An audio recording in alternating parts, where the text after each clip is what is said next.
kapan sukarela. Ayo semua manfaatkan untuk ungkapkan dan laporkan harta. Jangan takut, jangan bimbang, manfaatkan sekarang. Bersama-sama kita bisa membangun negeri Indonesia. Jangan tunda lagi, mumpung ada saat ini. Kapan lagi, ayo kapan lagi. Marilah semua demi negeri kita tercinta. Kalau bukan kita, lalu siapa?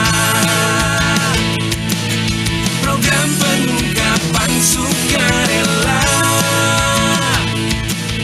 gotong royong adil dan setara.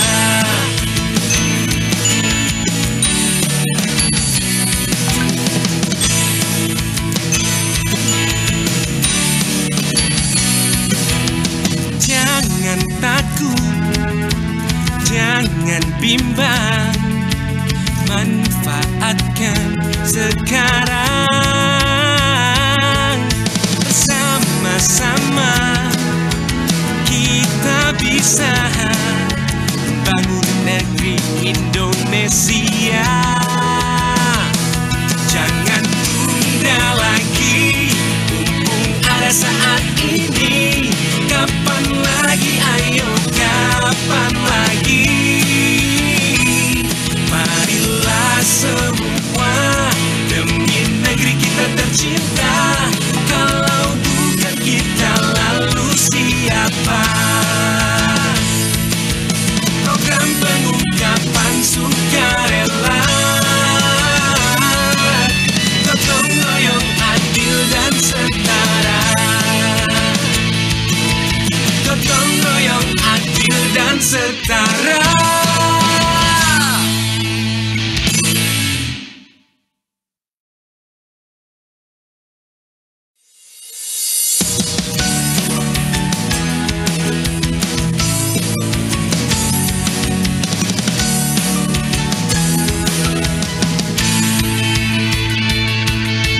Selamat datang para insan pada program pengungkapan sukarela. Ayo semua manfaatkan untuk ungkapkan dan laporkan harta. Jangan takut, jangan bimbang, manfaatkan sekarang.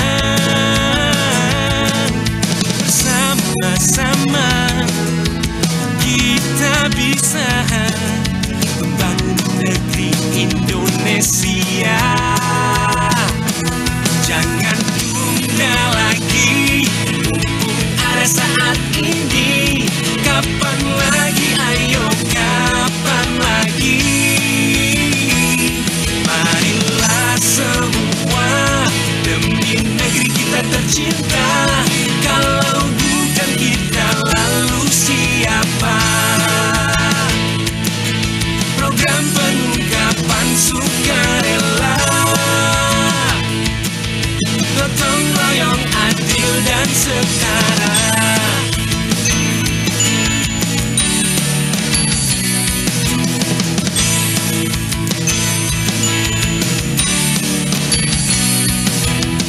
Jangan takut, jangan bimbang, manfaatkan sekarang. Bersama-sama kita bisa bangun negeri Indonesia. Jangan tunda lagi, mumpung ada saat ini.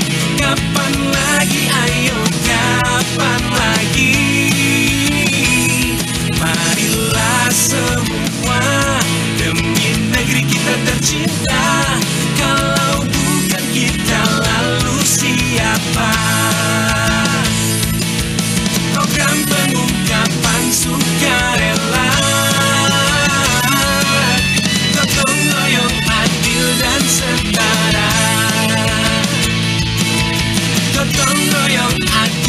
dan setara.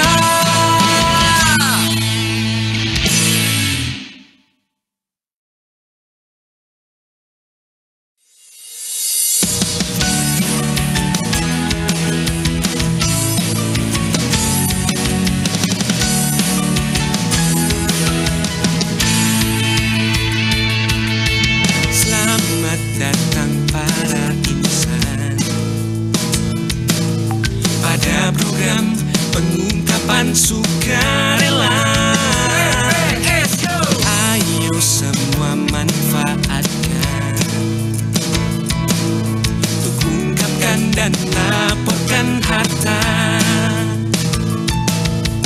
Jangan takut, jangan bimbang, manfaatkan sekarang. Bersama-sama kita bisa membangun negeri Indonesia. Jangan tunda lagi, mumpung ada saat ini. Kapan lagi, ayo kapan lagi. Marilah semua demi negeri kita tercinta. Kalau bukan kita, lalu siapa? Program pengungkapan sukarela, gotong royong adil dan setara.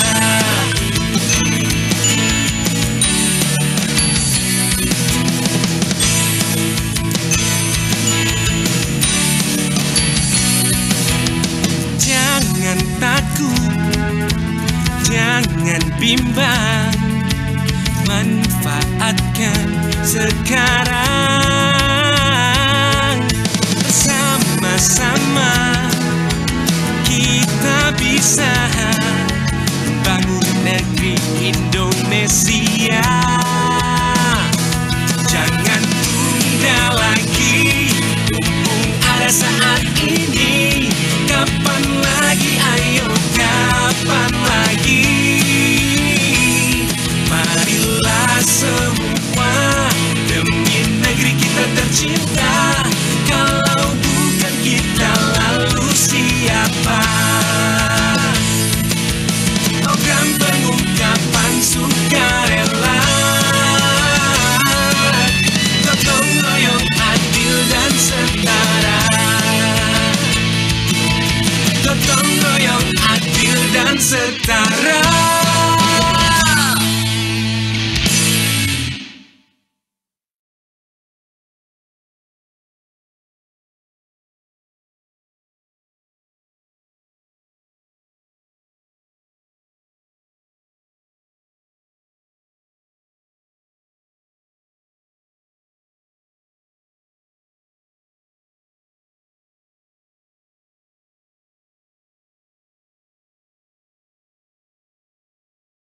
Wabarakatuh.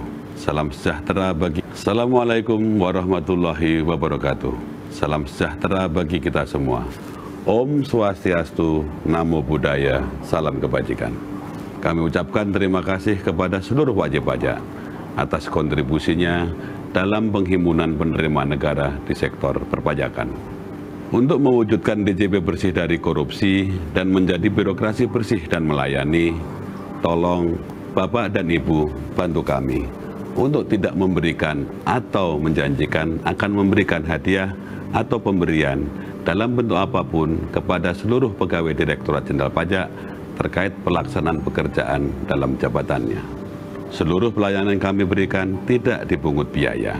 Apabila Bapak dan Ibu menemukan pegawai Direktorat Jenderal Pajak yang masih meminta atau menerima barang, uang, fasilitas, atau apapun dari wajib pajak, agar segera melaporkannya melalui saluran pengaduan resmi Direktorat Jenderal Pajak, Kering Pajak 1500-200.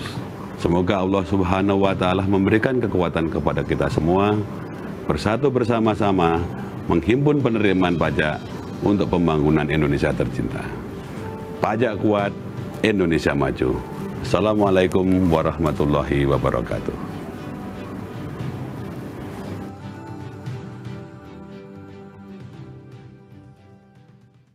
Assalamualaikum warahmatullahi wabarakatuh. Salam sejahtera bagi kita semua.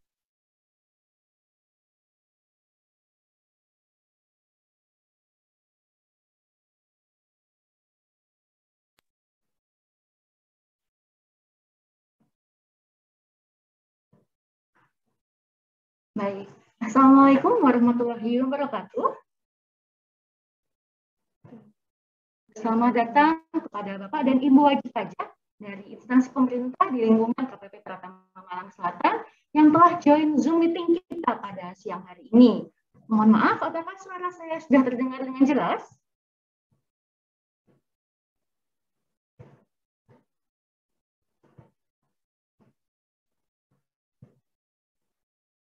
Mungkin bisa memberikan tanggapan di kolom chat Bapak dan Ibu, apakah suara saya sudah terdengar dengan jelas? Putus-putus.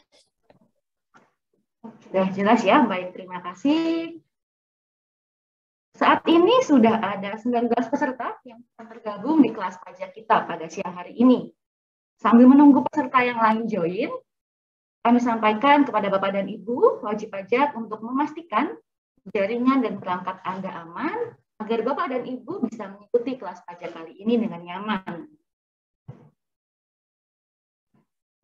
Sepanjang kelas pajak nanti, kami menghimbau Bapak dan Ibu untuk menonaktifkan mikrofon sepanjang materi, dan apabila nanti ada pertanyaan yang ingin Bapak dan Ibu sampaikan, Bapak dan Ibu bisa menuliskan di kolom chat atau bisa menyampaikan di sesi akhir nanti. Akan kita buka sesi tanya jawab.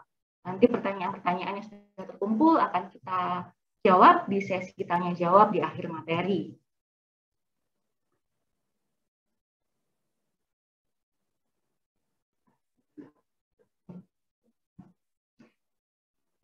Baik, bisa kita mulai ya kelas pajak kita pada siang hari ini. Assalamualaikum warahmatullahi wabarakatuh. Salam sejahtera bagi kita semua. Om Swastiastu, Namo Buddhaya, salam kebajikan. Terima kasih kepada Bapak dan Ibu wajib pajak yang telah hadir di kelas pajak KPP Pratama Malang Selatan siang ini yang akan membahas tentang PMK nomor 59 tahun 2022 yang akan berkaitan dengan Bapak dan Ibu sekalian, yaitu sebagai instansi pemerintah. Nah, di kelas pajak kali ini, Bapak dan Ibu akan ditemani oleh dua penyuluh dari KPP Pratama Malang Selatan. Ada saya, Dea, sebagai MC sekaligus nanti akan menyampaikan materi tentang PMK 59, tapi saya tidak sendiri. Di sebelah saya juga sudah ditemani oleh penyuluh juga dari KPP Pratama Malang Selatan, ada Kak Noveni. Selamat siang, Bapak dan Ibu. Baik, Kak Noven, sebelum kita memulai kelas pajak siang ini, agar kita diberikan berkah dan agar acara kita pada siang ini lancar, mari kita sejenak menundukkan kepala dan hati kita, berdoa kepada Tuhan Yang Maha Kuasa agar kelas pajak ini bisa memberikan manfaat bagi kita semua. Berdoa dapat dimulai.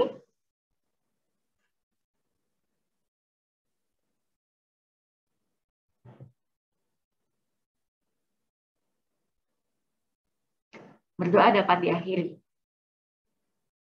Baik, Bapak dan Ibu sudah siap semua ya menerima materi. Sepanjang penerimaan materi nanti, Bapak dan Ibu bisa bebas, bisa ditemani oleh kopi, oleh camilan, pokoknya di-set senyaman dan se-PW mungkin.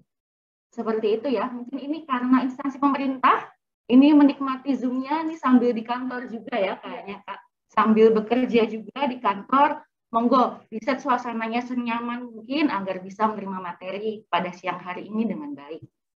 Langsung saja kita tunggu Kak Noven untuk share screen.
Baik, apakah PPT-nya sudah terlihat, Bapak dan Ibu? Sudah terlihat ya? Baik, langsung saja kita mulai. Jadi untuk Peraturan Menteri Keuangan yang terbaru nomor 59 PMK 03 tahun 2022 ini bukan merupakan PMK baru yang mencabut aturan sebelumnya, namun hanya merupakan perubahan atas PMK yang berlaku sebelumnya, yaitu PMK 231, PMK 03 tahun 2019 yang membahas mengenai tata cara pendaftaran dan penghapusan NPWP, pengukuhan dan pencabutan pengukuhan PKP, serta pemotongan dan atau pemungutan, penyetoran, dan pelaporan pajak bagi instansi pemerintah. Nanti yang akan kita bahas, jadi hanyalah poin-poin perubahannya. Apa sih yang membedakan PMK 59 ini dengan PMK 231?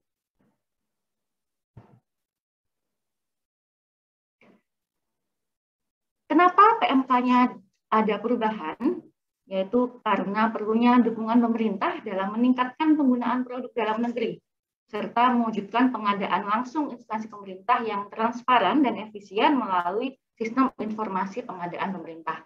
Jadi yang sistem SIP ini, yaitu sistem informasi pengadaan pemerintah, ini merupakan batu loncatan dari dirubahnya PMK 231 ke PMK 59. Jadi PMK 231 belum mengatur tentang marketplace, tentang SIP. Nah, ini akan diatur di PMK 59.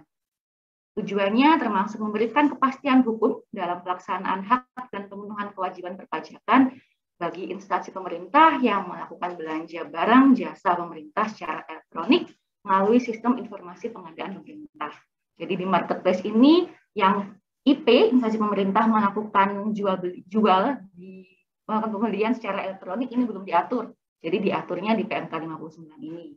Kemudian juga memberikan kemudahan perpajakan dalam pembayaran atas belanja barang atau jasa pemerintah yang dilakukan dengan menggunakan kartu kredit pemerintah. Kartu kredit pemerintah ini juga merupakan hal baru yang bagi pemerintah instansi daerah dan juga instansi pemerintah desa.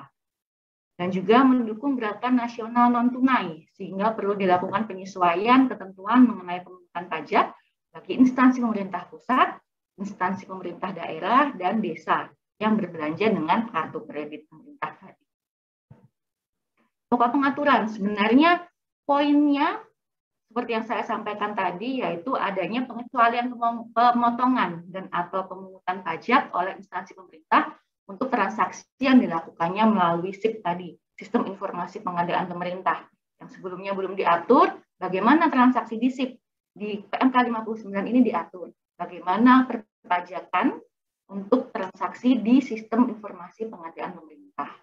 Dan juga mengatur perlakuan pemungutan pajak untuk transaksi yang menggunakan kartu kredit pemerintah bagi pemerintah daerah dan pemerintah desa. Menjadi sama perlakuannya dengan transaksi yang menggunakan kartu kredit pemerintah pusat. Jadi yang sebelumnya kartu kredit ini hanya dimiliki oleh pemerintah pusat, sekarang bisa dimiliki juga oleh pemerintah daerah dan juga pemerintah desa.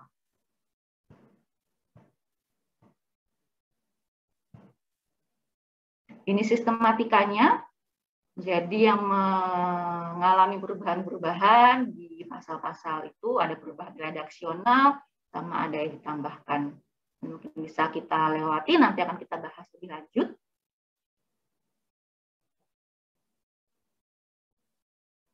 Nah, terlebih dahulu kita bahas terlebih dahulu untuk yang instansi pemerintah. Instansi pemerintah itu siapa sebenarnya? Ini diatur di pasal 1 angka 18 PMK 59 bahwa instansi pemerintah adalah instansi pemerintah pusat, instansi pemerintah daerah, dan instansi pemerintah desa yang melakukan kegiatan pemerintahan serta memiliki kewenangan dan tanggung jawab penggunaan anggaran. Jadi ada 3 ya, ada di tingkat pusat, di tingkat daerah, dan di tingkat desa, yang wajib menyelenggarakan akuntansi dan menyusun laporan keuangan sesuai dengan standar akuntansi pemerintahan.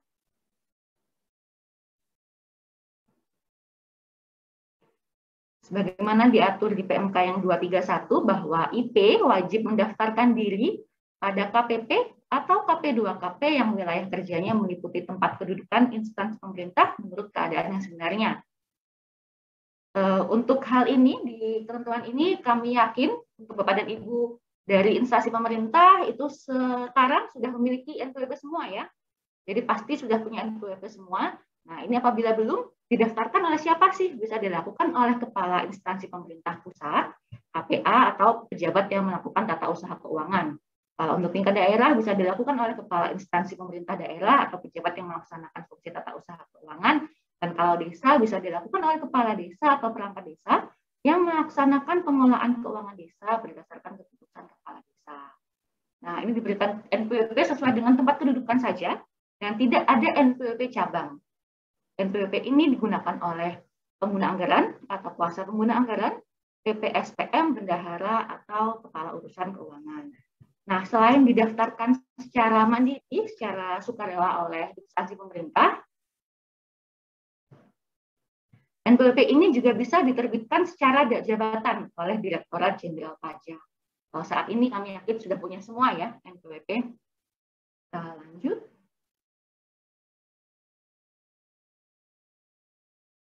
Kemudian instansi pemerintah ini juga bisa dikukuhkan menjadi pengusaha kena pajak. Jadi instansi pemerintah yang melakukan penyerahan BKP dan atau JKP kecuali pengusaha kecil wajib melaporkan usahanya untuk dikukuhkan menjadi PKP. Nah, jadi instansi pemerintah secara self-assessment apabila memang penyerahan lebih dari 4,8 miliar wajib PKP, kemudian nanti akan diterbitkan sertifikat elektronik sesuai ketentuan perpajakan. Dalam hal tempat kedudukan dan tempat kegiatan usaha, IP tidak berada di wilayah kerja KPP yang sama, maka IP wajib melaporkan usahanya untuk dikukuhkan menjadi PKP pada KPP yang wilayah kerjanya meliputi tempat kedudukan. Jadi tempat kedudukan instansi pemerintahnya. Dan sama seperti NPWP tadi, bahwa pengukuhan PKP juga bisa dilakukan oleh Direktorat Jenderal Pajak secara jabatan.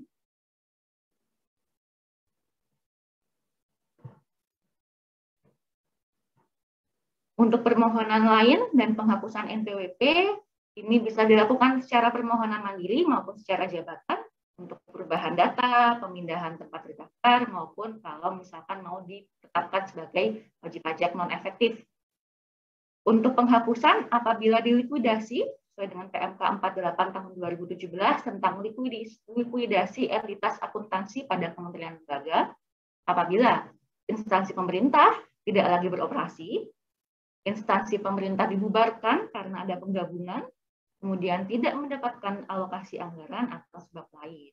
Disampaikan oleh penanggung jawab proses likuidasi dan dilampiri dengan laporan keuangan. Ini bisa kita lewati juga. Nah, ini poin-poin penting.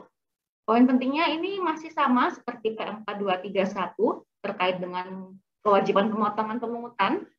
Jadi instansi pemerintah wajib memotong atau memungut pajak atas setiap pembayaran objek potong atau pungut. Atas pasal apa saja? Atas pasal 4 ayat 2, PPh pasal 22, pasal 15, pasal 23, 21, dan juga 26. Nah, kemudian setelah memotong pemungut, juga wajib membuat bukti potong dan bukti pungutnya. Atas PPh yang dipotong dipungut berupa BPN, bukti potong atau pungut sesuai dengan ketentuan perpajakan, atau dokumen tertentu yang dipersamakan dengan bukti potong PPh.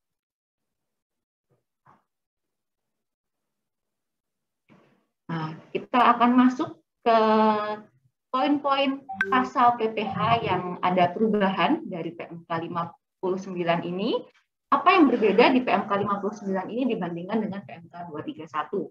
Yang pertama akan kita bahas di pasal 4 ayat 2. Pokok perubahannya Bapak dan Ibu bisa temukan di pasal 9 ayat 3 PMK 231 PMK 03 2019. Ini kami sampaikan, nanti akan kami berikan link. Akan kami berikan link esensi atau daftar hadir, dan juga link materi yang ini disampaikan, nanti akan kami sampaikan lewat chat di kolom chat Zoom ini ya. Nanti bisa Bapak dan Ibu akses, bisa Bapak dan Ibu download materinya. Ketentuan ini mengubah dan menambah pengecualian pemotongan PPh pasal 42 oleh instansi pemerintah. Huruf A yang di PMK 231, yaitu pembayaran pengakuan utang persewaan tanah dan atau bangunan pada penyedia jasa pelayanan penginapan beserta akomodasinya. Ini di PMK 519 dihapus.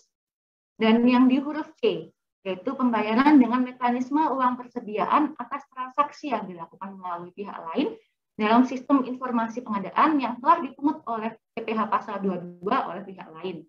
Nah, ini dikecualikan dari PPh pasal 4 ayat 2. Jadi apabila Bapak dan Ibu dari instansi pemerintah ini menggunakan uang persediaan, kemudian nanti transaksinya di marketplace, di sistem informasi pengadaan, itu nanti PPh pasal 22-nya sudah dipungut oleh marketplace sehingga Bapak dan Ibu tidak lagi wajib memotong PPh-nya.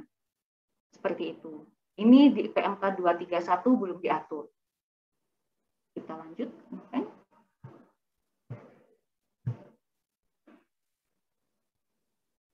Nah, seperti Bapak dan Ibu mungkin juga sudah tahu ya, untuk PPh pasal 4 ayat 2, ini ada banyak sekali transaksi yang berkaitan yang masuk ke dalam PPh pasal 4 ayat 2. Yang pertama kita akan membahas tentang persewaan tanah bangunan. Jadi ada persewaan tanah bangunan, pengalihan hak atas tanah bangunan, usaha jasa konstruksi, hadiah undian, dan juga pembelian barang jasa dari UWP dengan peredaran bruto tertentu.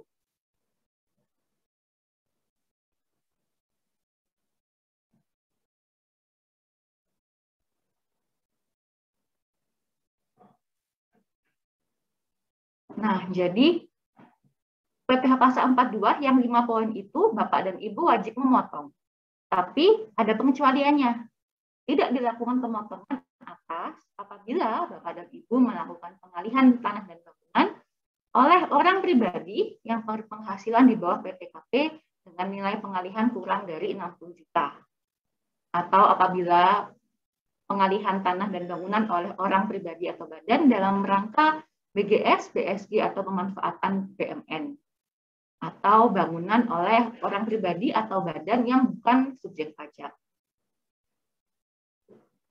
Tidak dilakukan juga pemotongan atas pembayaran atas penggunaan jasa pelayanan penginapan serta akomodasinya. Tidak termasuk pembayaran atas persewaan tanah dan bangunan. Ini nanti poin yang ini akan kami jelaskan lebih lanjut di poin tentang persewaan tanah dan bangunan.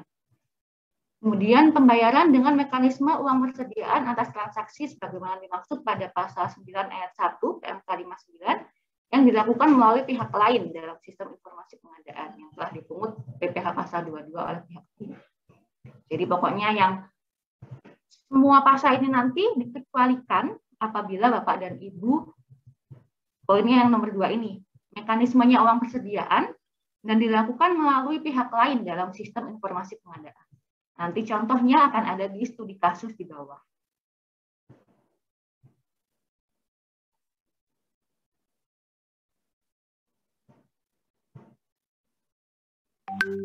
Nah, yang pertama tentang persewaan tanah dan bangunan. Itu kan tentang PPh pasal 4 ayat 2. Ini apabila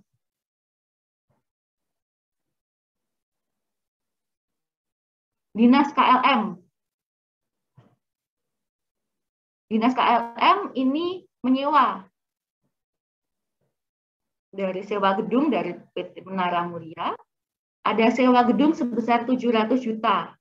Kemudian ada juga selain sewa gedung kepada PTX, juga ada jasa keamanan kebersihan perbaikan yang dikenakan service charge 20 juta dari PTY. Nah, ini atas penyewaan ini, Dinas KLM ini wajib memotong PPh pasal 4 ayat 2. Jumlahnya berapa? Jumlahnya atas biaya sewa gedung 700 juta, ditambah service charge-nya 20 juta. Jadi yang terutang PPh pasal 4 ayat 2 sebesar 720 juta. Tarif PPh pasal 42 atas persewaan adalah 10%. Termasuk bangun guna serah, pembayaran berkala, penyerahan sebelum bangun guna serah berakhir, penyerahan saat BGS berakhir, dan pembayaran lain terkait BGS. Nah, kemudian atas PPh yang dipotong ini dibayarkan atau distorkan atas nama dinas. Jadi pakainya nanti adalah pakai NPWP dan nama dinas KLM-nya, bukan atas nama rekanan.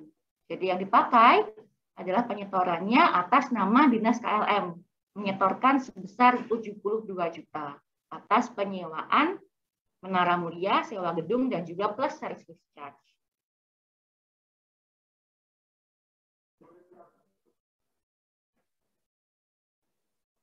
Selanjutnya, setelah sewa, kita ke pengalihan hak atas tanah dan bangunan. Ini misalkan Dinas KLM, ada pengadaan tanah untuk kantor, kemudian membeli tanah dan bangunan, tanah pembangunan. Nah, ini tarif pengalihannya ada beberapa, berbeda tergantung dari tipenya. Kalau misalkan membeli dari pemerintah, itu berarti 0%. Kemudian apabila bentuk tanah bangunannya termasuk dalam rumah sederhana atau rumah susun sederhana, tarifnya adalah 1%. Dan apabila tidak termasuk dari keduanya, maka tarifnya 2,5%. Ini sama dengan penyewaan, disetorkan bukan atas nama rekanan atau atas nama pemilik tanah bangunannya, tetapi disetorkan atas nama Dinas KLM. Jadi menggunakan NPWP dan nama Dinas KLM. Nilai pengalihannya berapa? Nilai pengalihan yang digunakan adalah nilai menurut pejabat berwenang, atau apabila melalui lelang adalah nilai menurut risalah lelang, nilai yang seharusnya diterima, nilai yang sesungguhnya diterima, atau harga pasar.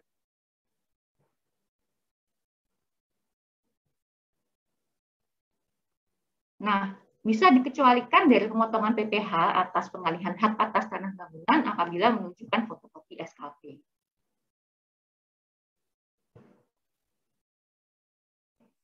Setelah persewaan, kemudian pengalihan tanah bangunan, kita ke jasa konstruksi.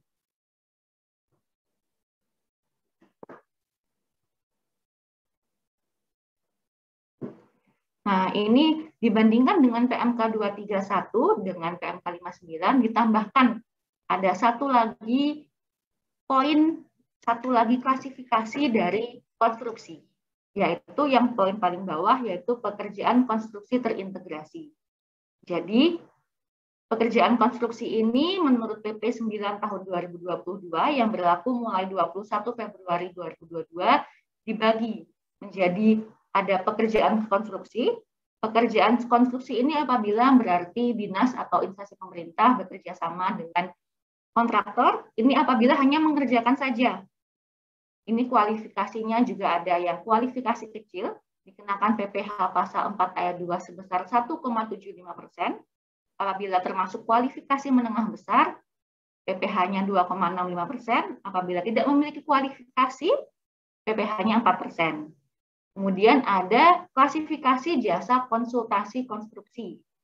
Jadi mulai dari konsultasi sampai dengan konstruksinya. Itu apabila memiliki kualifikasi PPh-nya 3,5%, apabila tidak memiliki kualifikasi PPh-nya 6%. Nah, kemudian ada klasifikasi satu lagi ditambahkan, yaitu pekerjaan konstruksi terintegrasi. Ini apabila bisa mulai dari konsultasi sampai dengan pengerjaannya. Itu apabila ada sertifikat badan usaha, tarifnya 2,65%, apabila tidak memiliki sertifikat, tarifnya 4%. Nah, jadi apabila Dinas KLM, contohnya, melakukan tender proyek konstruksi dari kontraktor dengan nama PT JKP. Ini berarti ada pemotongan PPh pasal 4 ayat 2 yang tarifnya sesuai dengan yang sudah diklasifikasikan di sebelah kanan. Kemudian nanti disetorkan atas nama dinas. Jadi disetorkan atas nama instansi pemerintah, Dinas KLM ya, menggunakan NPWP dan nama Dinas KLM. Kemudian wajib membuat bukti potong yang kemudian nanti bukti potongnya diserahkan kepada PT JKP.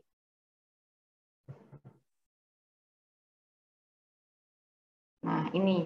Jadi ini yang membedakan tarif lama dan tarif barunya sesuai dengan PP yang baru, PP 9 tahun 2022. Ada satu klasifikasi baru yaitu konstruksi terintegrasi. Sebelumnya belum ada. Kita lanjut. Di PPh pasal 4 ayat 2 atas hadiah undian. Jadi apabila Dinas KLM mengadakan suatu acara, kemudian ada hadiah undian yang diberikan kepada orang pribadi, maka atas hadiah undian tersebut terutang PPh pasal 4 ayat 2 yang harus dipotong sebesar 25% dari jumlah bruto hadiah undian. Ini sama seperti yang sebelum-sebelumnya, jadi distornya atas nama dan NPWP dinas. Kemudian dinas nanti membuat bukti potong, diberikan kepada penerima hadiah undian. Poin yang terakhir untuk PPh pasal 4 ayat 2 adalah apabila dinas melakukan pengadaan alat tulis kantor yang membeli dari wajib pajak yang termasuk ke dalam mekanisme PPh final PP 23 tahun 2018. Jadi untuk PP 23 tahun 2018 tarif PPh-nya adalah 0,5% dari bruto. Ini nanti dilihat apakah rekanan dari dinas KLM ini memiliki surat keterangan PP 23 atau tidak. Apabila memiliki surat keterangan PP 23, artinya rekanan memenuhi syarat untuk dikenakan PP 23 tahun 2018, yaitu sebesar 0,5%. Jadi nanti Bapak dan Ibu langsung memotongnya 0,5% dari bruto. Sedangkan apabila rekanan tidak bisa menunjukkan surat keterangan PP 23, maka PPh-nya yang berutang adalah PPh pasal 22 dengan bendahara sebesar 1,5%. Itu tadi poin tentang PPh pasal 4 ayat 2 ya, mulai dari sewa, pengalihan, jasa konstruksi, kemudian hadiah undian, dan juga PP 23 tahun 2018 untuk UMKM. Selanjutnya, pasal 15 akan dilanjutkan oleh Kak Noveni. Oke, apakah suara saya sudah terdengar dengan jelas sebelum saya lanjutkan penjelasannya? Sudah.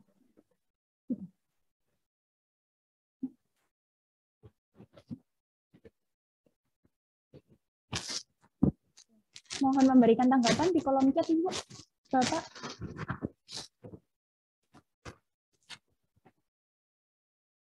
Ini.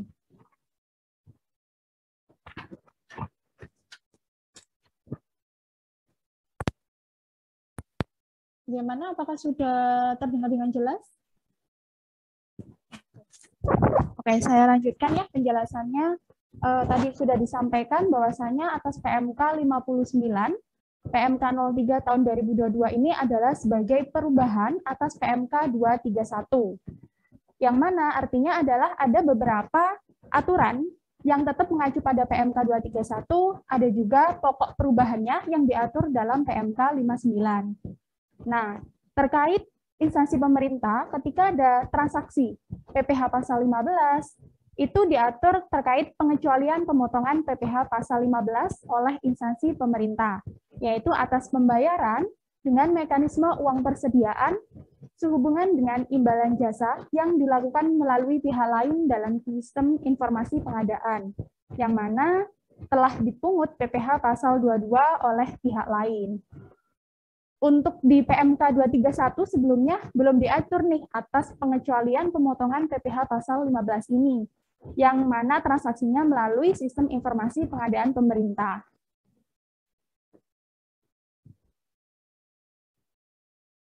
Contoh, WP pelayaran dalam negeri.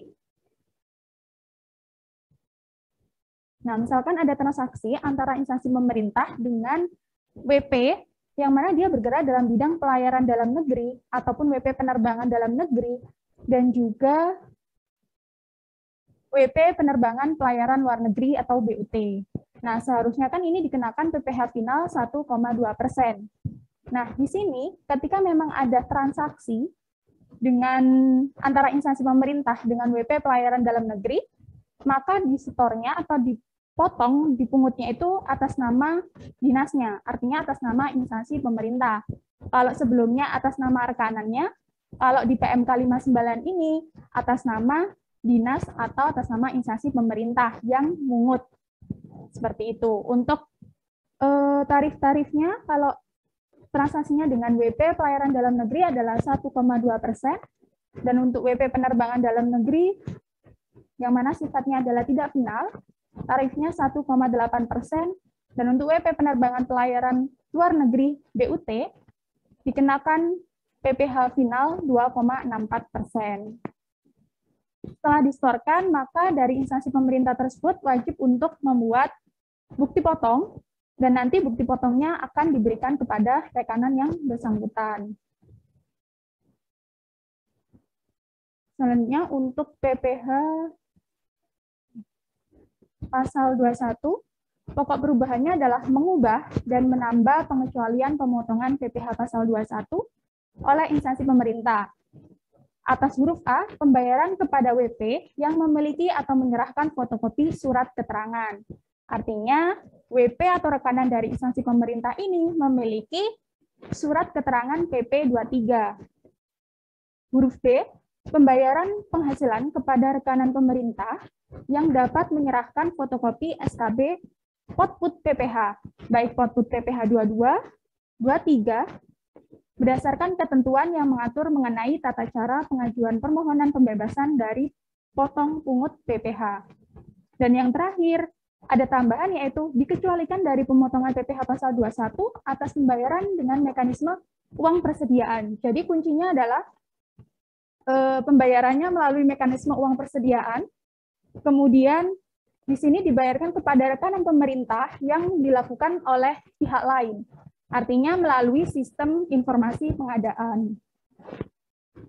Kenapa? Karena atas pembayaran tersebut sebenarnya sudah dipotong oleh marketplace atau pihak lain tersebut.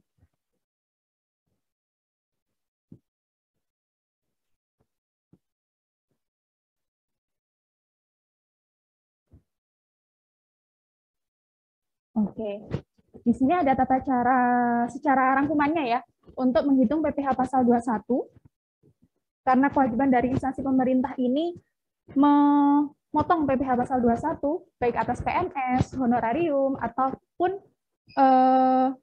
ketika ada transaksi dengan rekanan lain yang memiliki usaha gitu. Misalkan PNS, yang mana dia memiliki penghasilan tetap teratur, maka penghitungannya adalah bruto dikurangi dengan biaya jabatan, dikurangi iuran pensiun, dikurangi dengan PTKP, baru digalakkan tarif PPh pasal 21. Sementara untuk tetap tidak teratur, golongan 2 dikenakan tarif 0%, dan golongan 3 dikenakan tarif 5%, golongan 4 dikenakan tarif 15%. Untuk rapel dan gaji 13, ini sebenarnya hanya untuk perhitungannya untuk menghitung PPh rapel berapa dan gaji 13 itu berapa. Jadi sebenarnya PPh bruto 12 bulan ditambah dengan rapel atau gaji yang didapatkan dikurangi dengan PPh bruto 12 bulan yang teratur itu tanpa ditambah rapel ataupun gaji. Nah, nanti selisihnya itu akan menjadi PPh rapel dan gaji 13 aja.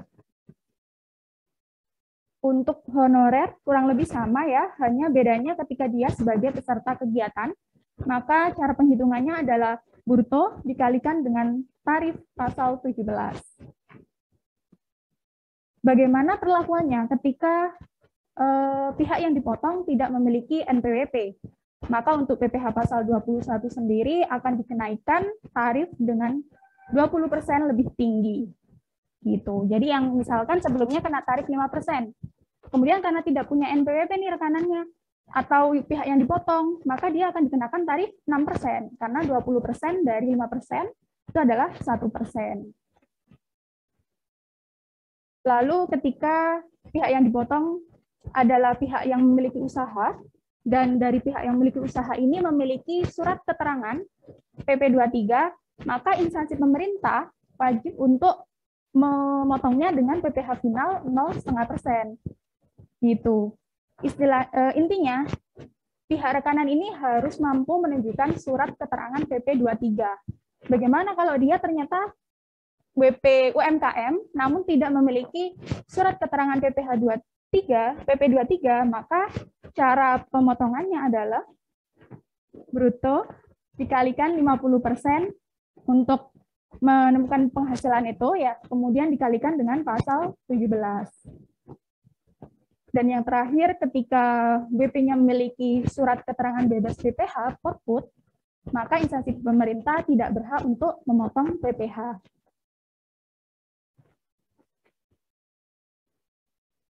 Nah, 1721A2 harus dibuat paling lambat tanggal 31 Januari. Dan bukti potong final paling lambat akhir bulan pembayaran. Selanjutnya untuk PPh pasal 22, pokok perubahannya ada di pasal 12 ayat 2 dari PMK 231 PMK 03 tahun 2019. Yang mana yang diubah dan ditambah adalah terdapat pada huruf D atas pembayaran dari pembelian barang yang dilakukan dengan menggunakan kartu kredit pemerintah. Yang mana sebelumnya kartu kredit pemerintah ini hanya dilakukan oleh instansi pemerintah pusat. Tadi seperti yang dijelaskan oleh Kak Dea, instansi pemerintah ini kan ada 3 ya. Ada instansi pemerintah pusat, daerah, dan juga desa. Nah, di sini pembelian barang itu bisa dilakukan oleh ketiganya itu menggunakan kartu kredit pemerintah. Ketika itu dibayarkan melalui kartu kredit pemerintah, maka tidak ada pemungutan PPh pasal 22 tersebut. Kemudian pada huruf D, yaitu pembayaran untuk pembelian barang dengan dana BOS,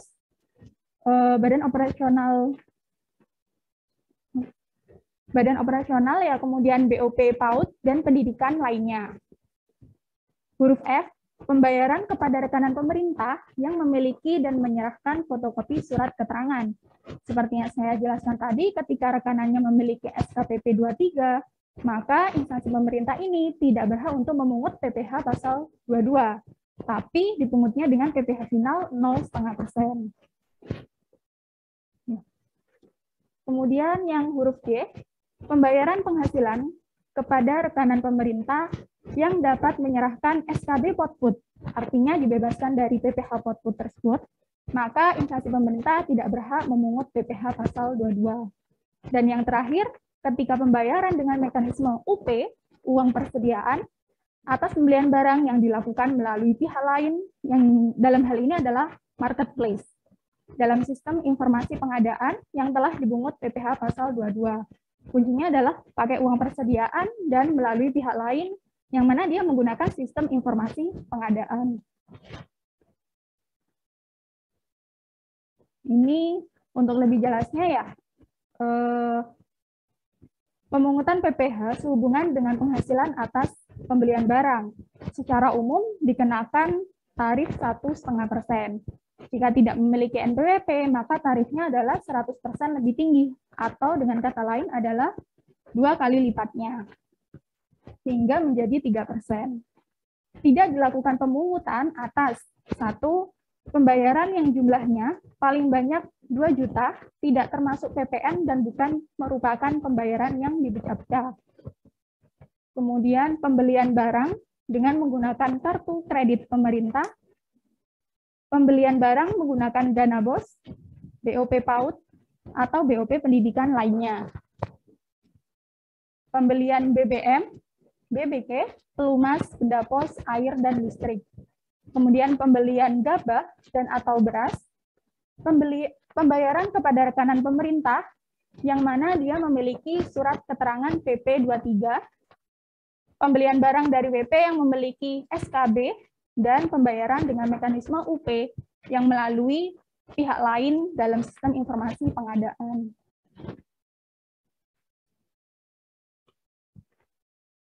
PPh pasal 23, pokok perubahannya diatur dalam pasal 13, ayat 2 PMK 231 PMK 03 tahun 2019. Yang mana di sini kurang lebih sama sebenarnya dengan PPh pasal 22. Instansi pemerintah tidak berhak untuk memotong PPh 23 apabila rekanan memiliki fotokopi SKB, output PPh. Kemudian yang kedua, apabila penghasilan yang dibayarkan kepada rekanan pemerintah dengan mekanisme uang persediaan. Jadi kuncinya adalah uang persediaan dan dilakukan melalui pihak lain atau marketplace, yang mana dia mengakses sistem informasi pengadaan karena telah dibungut PPh pasal 22 oleh pihak lain. Penghasilannya atas apa? Atas penggunaan jasanya, atas sewa dan penghasilan lain sehubungan dengan penggunaan harta. Dan yang terakhir adalah pembayaran kepada WP yang memiliki atau menyerahkan fotokopi surat keterangan, yaitu surat keterangan PP 23.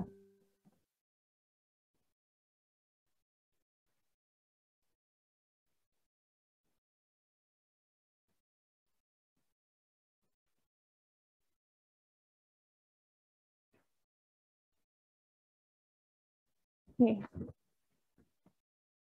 Untuk PPh 23 sendiri, itu kan objeknya ada, kalau saya menyingkatnya dengan budiro saja gitu. Ada bunga, kemudian royalti dan hadiah, serta sewa dan jasa. Untuk sewa dan jasa, itu 2% tarifnya secara normal.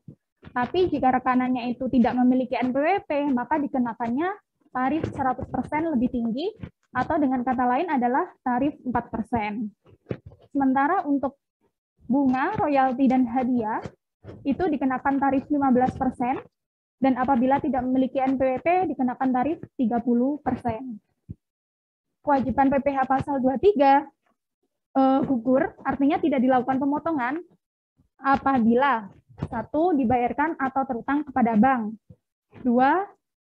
sewa guna usaha dengan hak opsi, 3. badan usaha jasa keuangan penyalur pinjaman dan atau pembiayaan, jasa yang telah dikenai PPh final, jasa pengangkutan atau ekspedisi yang dikenai PPh pasal 15, pembelian jasa dari WP dengan SKB, lagi-lagi dengan SKB ya Bapak dan Ibu, penghasilan yang dibayarkan kepada rekanan dengan mekanisme uang persediaan, dan transaksi melalui sistem informasi pengadaan pemerintah.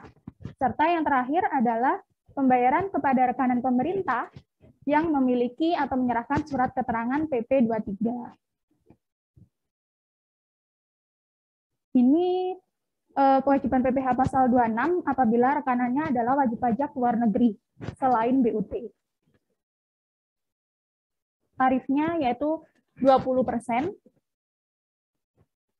Penghasilan dipotong PPh dengan tarif lebih rendah atau tidak dipotong sesuai P3B perjanjian di antara dua negara tersebut apabila WP dapat menunjukkan SKD WP luar negeri.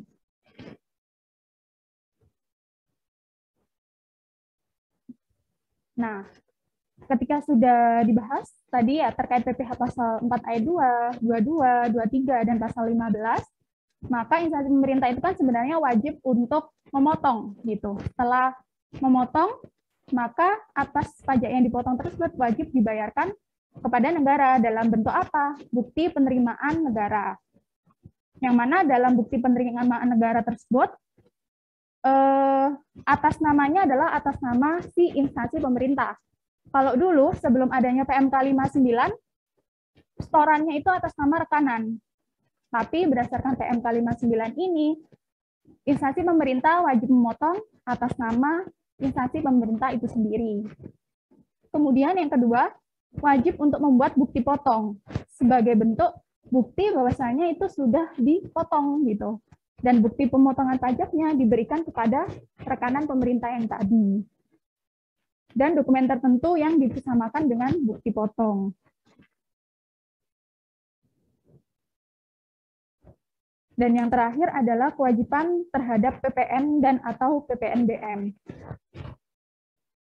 Menambah pengecualian pemungutan PPN atau PPN dan PPNBM oleh instansi pemerintah pasal 18 ayat 1 huruf D, pembayaran dengan kartu kredit pemerintah atas belanja instansi pemerintah. Huruf D, pembayaran atas penyerahan bahan bakar minyak atau BBM, bahan bakar bukan minyak oleh PT Pertamina dan anak usaha dari PT Pertamina. Kemudian huruf H, pembayaran dengan mekanisme uang persediaan atas penyerahan JKP ataupun BKP oleh PKP rekanan pemerintah kepada instansi pemerintah yang dilakukan melalui pihak lain atau marketplace dengan sistem informasi pengadaan.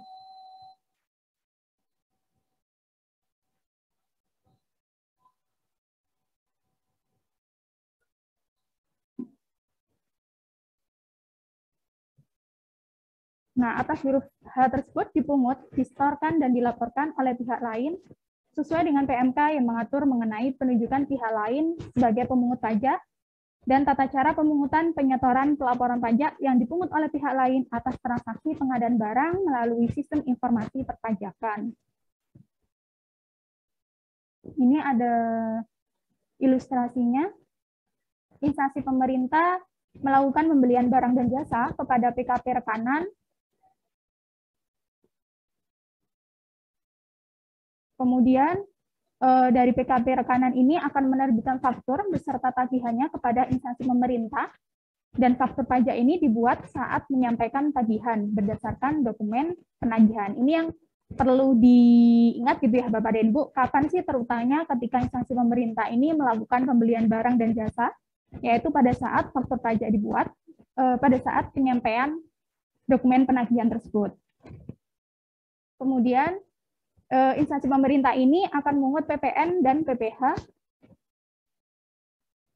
Namun ada beberapa pengecualian atas transaksi tersebut tidak dipungut PPN apabila 1. Pembelian paling banyak 2 juta, tidak termasuk PPN dan bukan merupakan pembayaran yang dipecah-pecah. 2. Pembayaran menggunakan kartu kredit pemerintah atas belanja instansi pemerintah, pembelian dalam rangka pengadaan tanah, pembelian BBM dan bahan bakar bukan minyak, penyerahan jasa telekomunikasi oleh perusahaan telekomunikasi, pembayaran jasa angkutan udara, pembelian barang atau jasa yang mendapat fasilitas PPN tidak dipungut ataupun tidak dibebaskan, pembayaran dengan mekanisme uang persediaan yang dilakukan melalui pihak lain dengan sistem informasi pengadaan. Pemungutan dilakukan oleh PKP rekanan sendiri.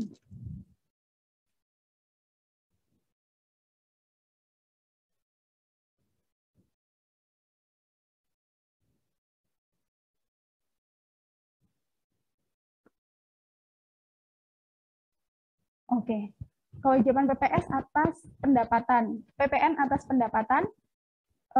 Dalam Undang-Undang PPh dijelaskan, pemerintah itu adalah unit tertentu dari badan pemerintahan yang memenuhi kriteria sebagai bukan subjek pajak dalam negeri, termasuk Badan Layanan Umum dan Badan Layanan Umum Daerah.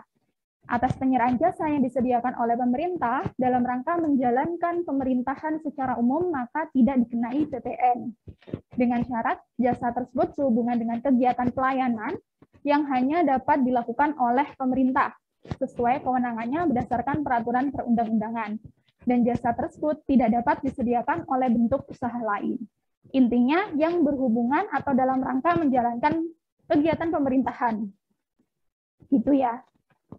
Dalam hal pemerintah melakukan penyerahan jasa selain jasa sebagaimana dimaksud, artinya selain jasa yang berhubungan dengan pemerintah secara umum, maka atas penyerahan jasa tersebut dikenakan PPN.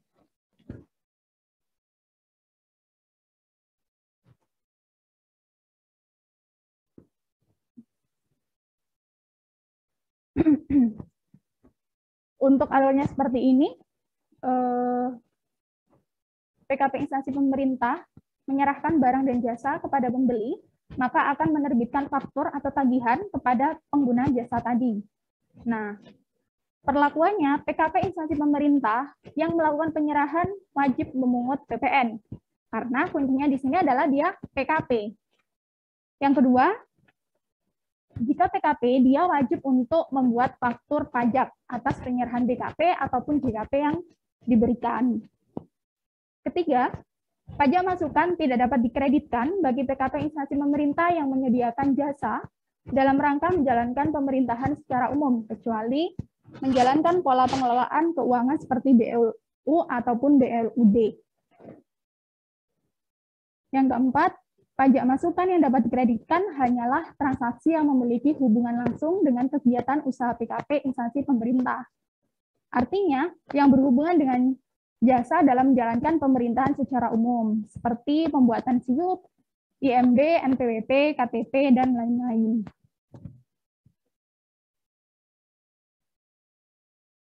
Nah, sekarang adalah penjelasan terkait kapan batas waktu penyetoran dan pelaporan PPh serta PPN itu sendiri.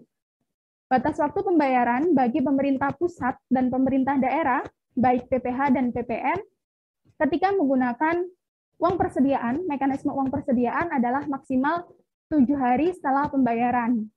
Jika menggunakan mekanisme langsung, maka pada saat hari yang sama dengan pembayaran tersebut, karena di sini kan memakai SP2D ya.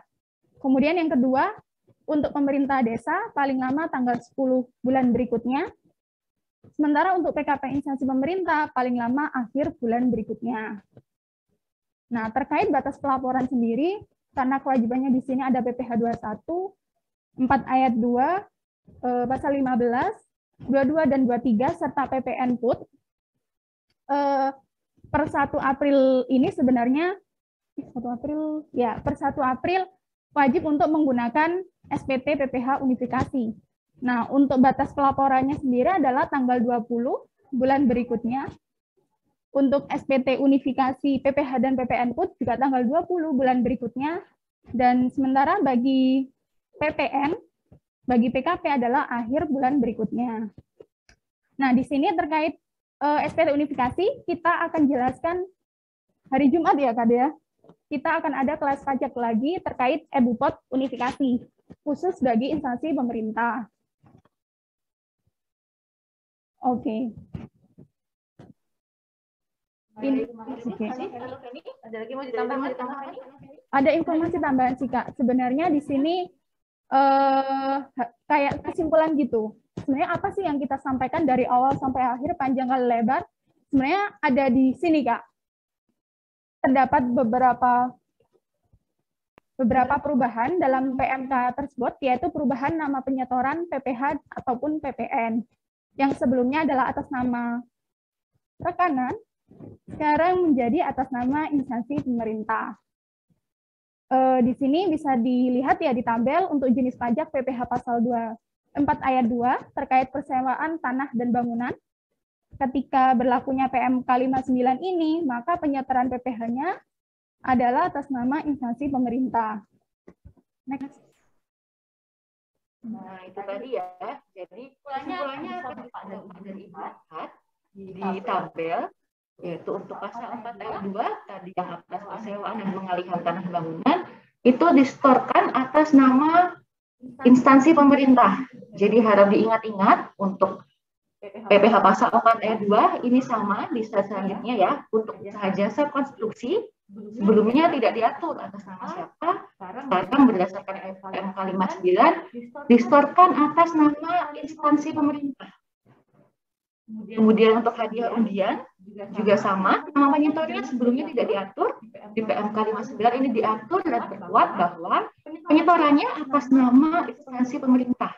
PPh pasal 15 juga sama, sebelumnya tidak diatur, sekarang distorkan dengan nama instansi pemerintah. Jadi pokok perubahannya yang paling penting sebenarnya juga itu, yaitu sekarang untuk kewajiban pemotongan PPh itu dilakukan dengan nama instansi pemerintah. Jadi harap diingat, kalau misalkan nanti membuatkan untuk bukti penyetoran pajaknya, itu bikinnya billingnya yaitu adalah atas nama instansi pemerintah. Jadi bukan nama rekanan ya, mau rekanannya PPh-nya terdaftar di mana saja, bertransaksi dengan Anda selaku instansi pemerintah, maka kewajiban pemotongan PPh-nya dilakukan oleh Anda selaku instansi pemerintah.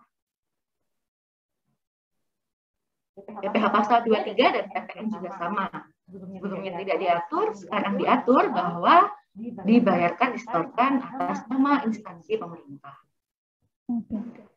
Kita ke studi kasus untuk menjelaskan lebih dalam lagi apabila kasusnya di lapangan seperti ini contohnya. Nah, itu perlakuan pajaknya seperti apa? Distorkan oleh siapa? Dikenakan PPh atau tidak? Akan dilihat di studi kasus ini, akan kita bahas satu persatu. Secara umum aja tapi ya, Kak. Ya. Oke. Studi kasus yang pertama, jika instansi pemerintah menyewa ruangan untuk kegiatan bimbingan teknis bendahara di gedung milik PTY sebesar 50 juta, pemesanan ruang tersebut dilakukan melalui marketplace yang tergabung dalam sistem informasi pengadaan. Pembayaran dilakukan oleh instansi Z dengan menggunakan uang persediaan. Bagaimana pemotongan atau pemungutan PPh atas transaksi tersebut? Maka di sini kita identifikasi dulu, ada instansi pemerintah Z melakukan kegiatan bimbingan kepada PTY. Kemudian di sini melakukan nyewa ruangan tersebut melalui pihak lain, yaitu marketplace X ini, dengan sistem atau mekanisme uang persediaan, yang mana marketplace tadi tergabung dalam SIPP. Nah, seperti tadi yang sudah dijelaskan oleh Kak Dea dan saya sendiri, gitu ya.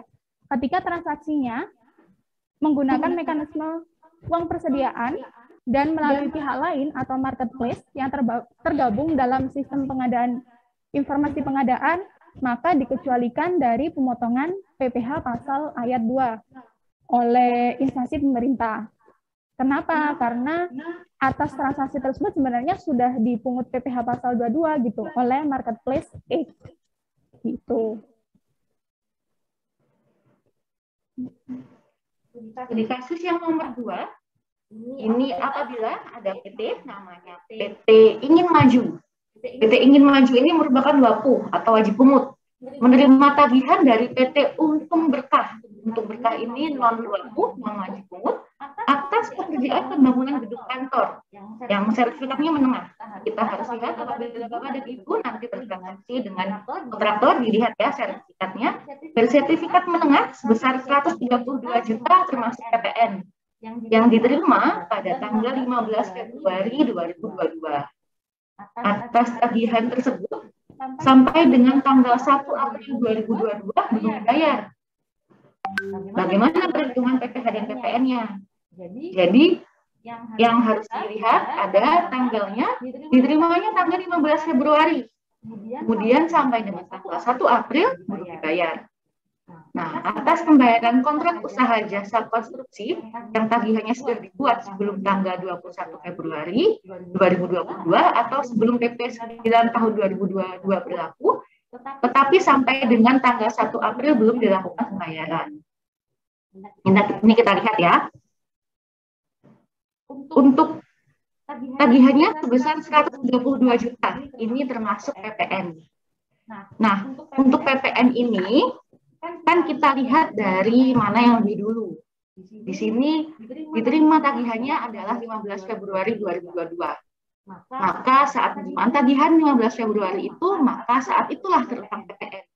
Sedangkan apabila Bapak dan Ibu mengetahui bahwa berdasarkan Per 03 untuk PPN ini ada aturan baru, yaitu terhitung sejak 1 April 2022 PPN berganti tarif menjadi 11%. Nah, karena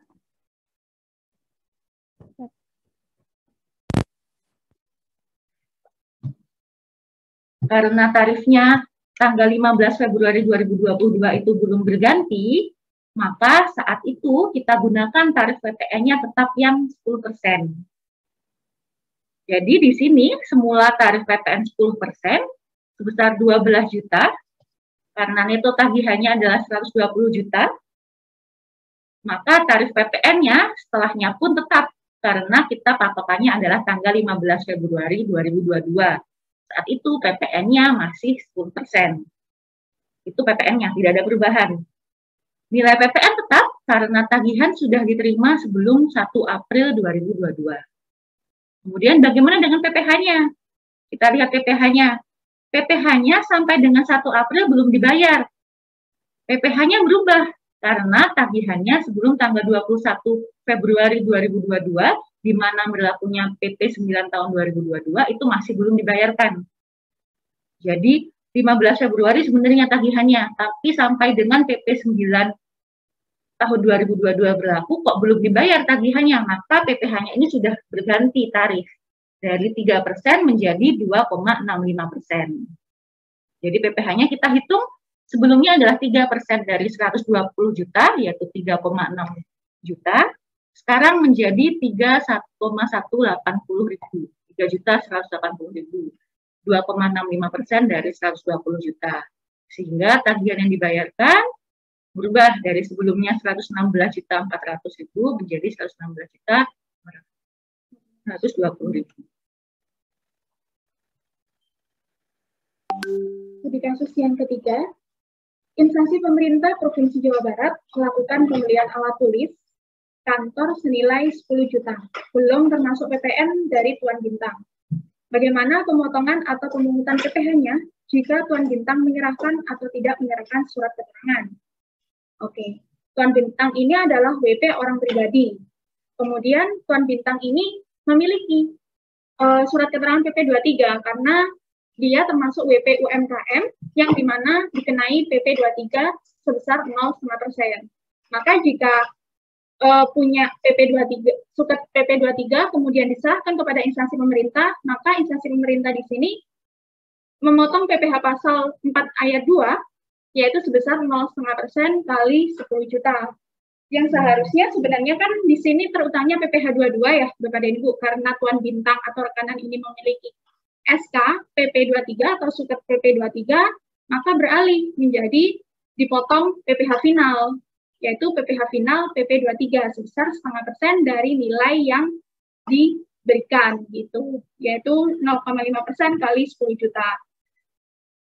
Kemudian case yang kedua, jika Tuan Bintang tidak menyerahkan, maka seperti biasanya, Bapak dan Ibu atau instansi pemerintah wajib untuk memungut PPh pasal 22-nya dengan tarif normal, yaitu 1,5% kali 10 juta.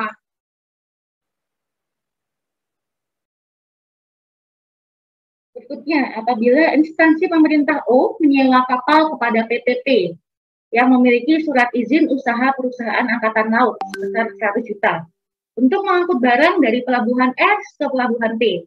Pemesanan sewa kapal dilakukan melalui marketplace I yang tergabung dalam sistem informasi pengadaan. Pembayaran dilakukan oleh instansi O dengan menggunakan uang persediaan. Maka tadi sudah dijelaskan berulang-ulang ya, apabila menggunakan uang persediaan dan juga dilakukan melalui sistem informasi pengadaan, maka ini dikecualikan dari pemotongan PPh pasal 15 oleh instansi pemerintah. Jadi Bapak dan Ibu selaku instansi pemerintah hanya cukup membayarkan bersih saja. Jadi untuk PPh pasal 22 sudah dipungut oleh marketplace. Tidak ada kewajiban pemotongan memungutkan oleh Bapak dan Ibu selaku instansi pemerintah. Untuk tadi kasus yang kedua, sebenarnya sama ya. Instansi pemerintah U memesan jasa perbaikan pendingin ruangan kepada Tuan P sebesar 1 juta. Pemesanan jasa perbaikan tersebut dilakukan melalui Marketplace W yang tergabung dalam sistem informasi pengadaan. Pembayaran dilakukan oleh instansi U dengan menggunakan uang persediaan. Bagaimana perlakuan pemotongan atau pemungutan PPh atas transaksi tersebut? Di sini ada kata kunci yaitu melalui pihak ketiga Marketplace W yang tergabung dalam SIPP, kemudian menggunakan uang persediaan. Nah, di sini kan sebenarnya dia terutang PPh jasa yang memesan jasa perbaikan ya, karena dia itu menggunakan mekanisme uang persediaan atau UP dan melalui marketplace W, maka dia dikecualikan dari pemotongan PPh pasal 21 atau 22 itu oleh instansi pemerintah. Karena atas jasa tersebut sebenarnya udah dipungut gitu oleh marketplace W.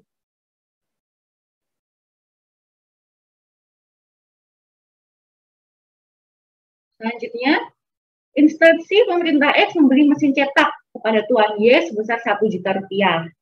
Pemesanan printer tersebut dilakukan melalui marketplace Z. Ini sama, melalui marketplace Z tergabung dalam SIP dan juga dibayarkan melalui uang persediaan. Ini sama, untuk instansi pemerintah tidak ada kewajiban untuk melakukan pemungutan PPh pasal 22 karena sudah dipungut PPh pasal 22 oleh marketplace Z. Studi kasus yang ketujuh, instansi pemerintah X membuat kontrak untuk jasa pengelolaan limbah dengan PTY sebesar 100 juta. Bagaimana pemotongan dan atau pemungutan PPh atas transaksi tersebut? Maka di sini kita lihat instansi pemerintah X membuat kontrak, artinya menggunakan jasa pengelolaan limbah dari PTY. PTY adalah sebagai penyedia jasa, instansi pemerintah X ini adalah sebagai pengguna jasa. Maka dan di sini tidak ada case lainnya, misalkan punya SKB atau punya SKPP 23 gitu ya.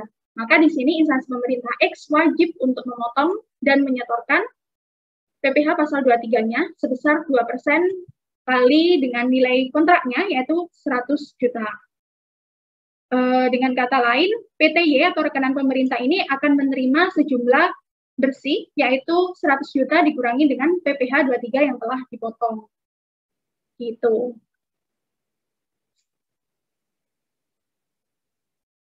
Selanjutnya, ini apabila instansi pemerintah bertransaksi dengan wajib pajak luar negeri, yaitu ada Miss Utada Hikaru, merupakan warga negara Jepang, dan merupakan seorang artis terkenal di negaranya. Instansi pemerintah Z membuat kontrak untuk melakukan promosi budaya Indonesia di Jepang, dengan nilai sebesar 100 juta. PPh-nya bagaimana? Jadi PPh-nya pasal 26 karena bertransaksi dengan wajib pajak luar negeri ya. Pasal 26 dipotong dan disetor oleh instansi pemerintah sebesar 20% dari 100 juta. Jadi ada PPh pasal 26 sebesar 2 juta. Nah, itu dalam kondisi biasa ya. Dalam hal Mrs.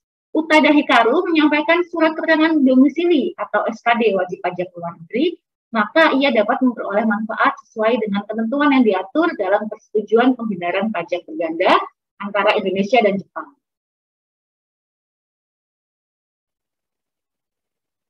Oke, seperti kasus yang terakhir ya, instansi pemerintah U membeli barang kena pajak berupa pendingin ruangan dari PTL sebesar 10 juta. Transaksi tersebut dilakukan melalui marketplace B yang tergabung dalam sistem informasi pengadaan. Pembayaran dilakukan oleh instansi U dengan menggunakan uang persediaan. Bagaimanakah pemungutan PPN atas transaksi tersebut? Sekali lagi, di sini ada kata kunci marketplace, uang persediaan, dan sistem informasi pengadaan. Sehingga atas transaksi tersebut dikecualikan dari pemotongan atau pemotongan PPN dan PPNBM oleh instansi pemerintah. Karena atas PPN tersebut sebenarnya sudah dipungut oleh marketplace W. Sudah, saya kembalikan kepada Kak Dea.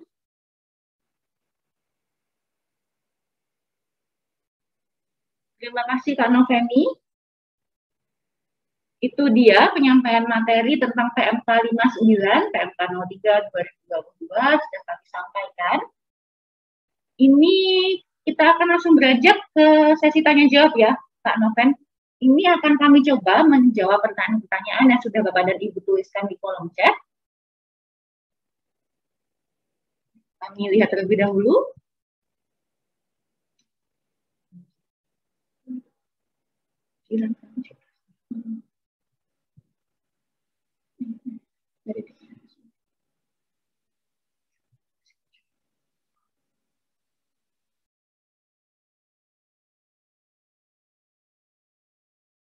Yang pertama dari Tika, RSUD Kota Malang ini ya. Untuk pembelanjaan di aplikasi Bejo, berarti untuk bendahara tidak perlu potong PPh 22 ya. Jadi untuk aplikasi Bejo itu termasuk marketplace ya, Kak Noveni.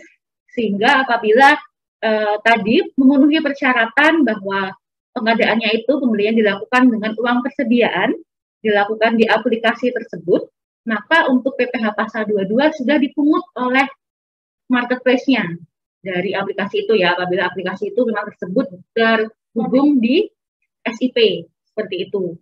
Jadi untuk instansi pemerintah dari RSUD tidak wajib untuk memungut PPh-nya. Tapi perlu dipastikan dulu ya Kak, apakah aplikasi Bejo ini terhubung gitu ya dengan sistem informasi pengadaan. Ya. Jika memang terhubung atau tergabung itu, maka dia dikecualikan dari pemotongan atau pemungutan PPh 22 ini. Gitu. Ya, karena dari kami memang belum tahu ya Kak ya, untuk marketplace-nya seperti itu. Ini sama dengan pertanyaan dari Gini ya, untuk belanja Mamin lewat aplikasi Bejo, apakah bendahara tidak perlu memotong PPh pasal 23 ya?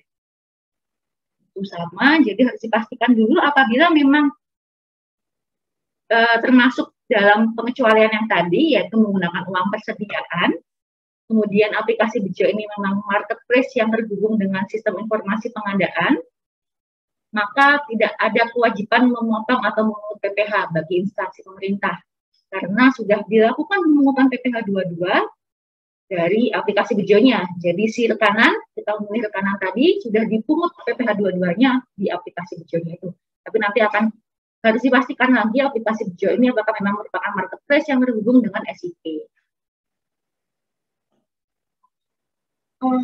Dari Ibu Gini Sumartia ya, itu ada tambahan lagi Kak. Satu lagi untuk belanja sembako yang 9 bahan pokok apakah tidak perlu dipotong PPN dan PPh 22, apa hanya untuk gabah dan beras saja. Nah, sejauh ini Kak, untuk yang diatur itu hanya sebatas beras dan juga gabah aja, gitu, yang dibebaskan dari PPN. Tapi bukan berarti ini itu tidak buat faktur, tetap buat faktur, tapi kodenya 08, cuman tidak ada penyetoran PPN, karena ini termasuk PPN yang dibebaskan, Gitu. Seharusnya kakak dapat faktur tadi, tapi dengan kode 08. Kemudian untuk selanjutnya DUP RPKP. Untuk biaya pengadaan Mamin di luar aplikasi marketplace senilai 20 juta, bagaimana penghitungan pajaknya ya? Sama untuk belanja fotokopi di atas 2 juta. Berarti kalau misalnya ini di luar marketplace, artinya di luar pihak ketiga dan di luar dari sistem informasi pengadaan, maka wajib untuk memungut PPN sebesar 11% ya, kalau sekarang dikalikan dengan nilai DPP-nya atau nilai transaksinya gitu.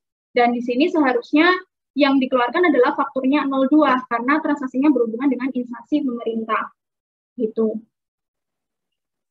Dan juga PPH 23 gitu ya. Terus untuk belanja fotokopi di atas 2 juta.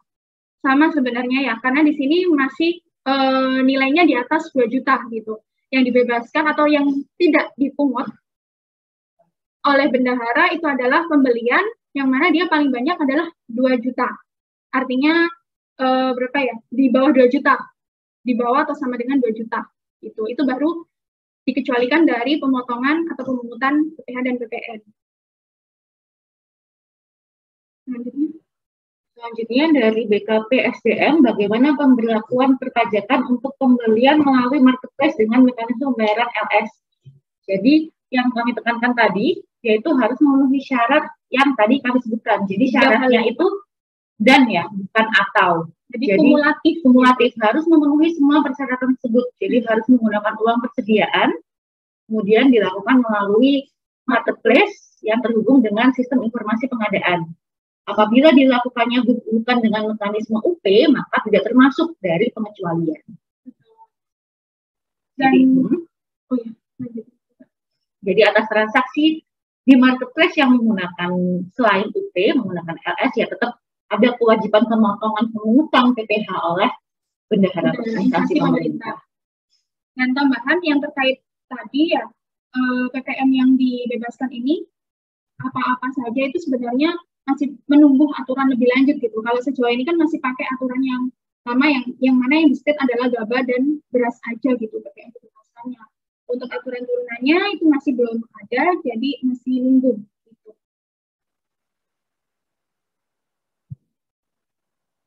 Jadi kalau bisa kita simpulkan ya Kak, dari materi PMK 59 ini sebenarnya ada 3 poin penting ya. Yang pertama adalah ketika ada transaksi dengan rekanan pemerintah, maka setoran atau wajib pungut dan potongnya itu nantinya distorkan atas nama instansi pemerintah atau bendahara itu sendiri. Kemudian yang kedua, dikecualikan dari pemotongan atau pemungutan apabila menggunakan KKP, kartu kredit pemerintah. Kemudian yang ketiga, apabila pembayarannya itu melalui mekanisme uang persediaan dengan menggunakan pihak ketiga atau marketplace yang tergabung dengan sistem informasi pengadaan. Untuk peraturan-peraturan yang lainnya, kayak yang dikecualikan di paling maksimal 2 juta, itu sebenarnya sebelumnya udah diatur ya Kak, di PMK 231-nya. Gitu.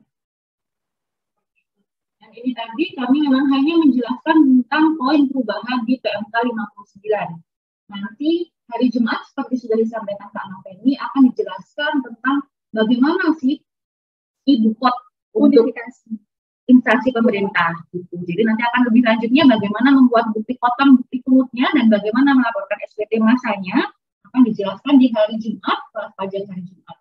Bisa ditunggu ya nanti. Untuk pengumumannya bisa dilihat di sosial media kami maupun di WA Story kami ya nanti Kak. Untuk WA Story-nya sendiri di 0852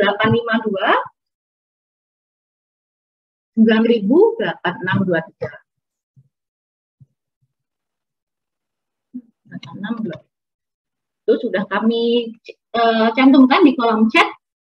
Bisa disimpan agar nanti bisa mengakses WA Story kami.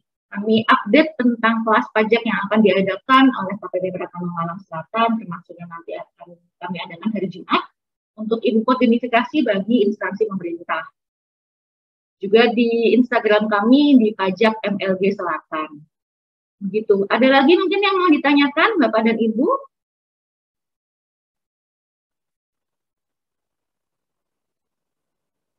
Kami sampaikan lagi untuk link absensinya.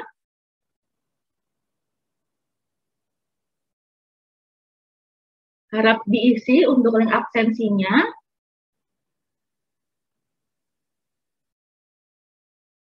Terima kasih Bapak dan Ibu. Kemudian sebelum kita tutup, kita akan screenshot bersama ya Kak ya. Ini kita akan screenshot mulai dari yang halaman pertama. Bisa on kamera ya, semuanya pada on sekarang. Bisa on kamera.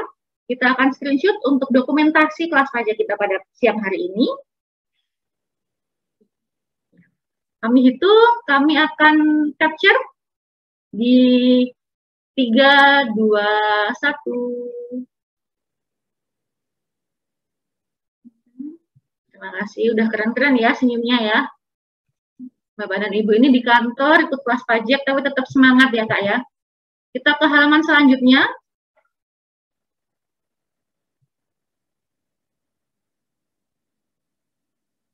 Kita ke halaman selanjutnya ya Kak Noveni. Ini tidak boleh kalah semangat ini Ibu-Ibu dan Bapak-Bapak.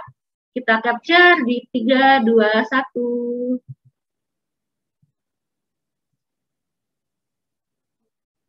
Baik, terima kasih Bapak dan Ibu sekalian atas partisipasi dan atensi yang luar biasa di kelas pajak pada siang hari ini. Mohon maaf apabila mungkin ada pertanyaan yang belum bisa terjawab. Bapak dan Ibu apabila masih memiliki pertanyaan, bisa menghubungi WA kami di 0852 9000 8623. Itu untuk live chat, jadi bisa bertanya ke nomor tersebut apabila masih ada pertanyaan seputar kewajiban perpajakan bagi bendahara instansi pemerintah. Ada lagi tambahan? Yaitu, jangan lewatkan kelas pajak hari Jumat ya, nantinya akan diisi oleh penyuluh KPP Malang Selatan ya. Tentunya dengan penyuluh yang wajah lain ya Kak, dari hari ini ya. Gitu, ada 5 penyuluh sebenarnya di KPP pertama Malang Selatan, nanti hari Jumat akan diisi oleh penyuluh yang lain, Kak Filia dan Kak Hanafi, yaitu terkait aplikasi EduCop unifikasi bagi instansi pemerintah. Gitu. Baik, terima kasih atas partisipasinya. Kami tutup kelas pajak hari ini. Surat tugas ke Pulau Bali, jangan lupa mampir ke Kuta. Terima kasih sudah berpartisipasi, sampai jumpa di kelas pajak berikutnya. Kami izin untuk end meeting di 3, 2, 1.